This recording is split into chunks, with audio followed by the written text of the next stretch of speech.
Coming home after my 4th consecutive 12-hour workday and prepared once again to sleep for a few hours and then start it all over, I turned my cell phone on to check a few things. See if anyone called while I was working from sunrise to set. I didn't notice it at first, but while laying my head on my pillow, I saw that you had texted me. At first, I could not believe it was real. My pupils dilated, taking in the foreign sight that was your 12-letter name spelled in black and white across my screen. You had texted me good news that I asked to hear when you received them. I asked to hear them months ago, before you left me.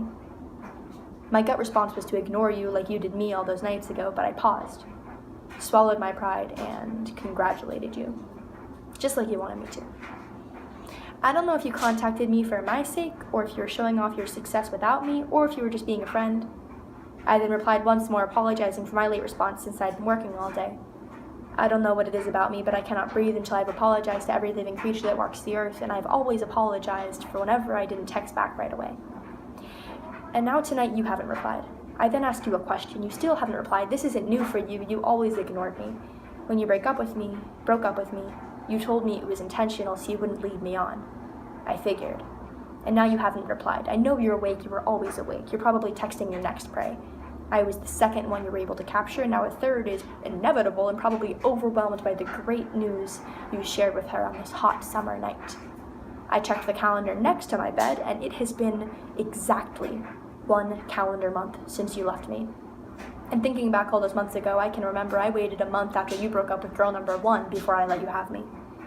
I wish I waited 3 or 4 or 6 months or never dated you, not that I regret you, but just so you could have decided I wasn't you before I let myself get attached.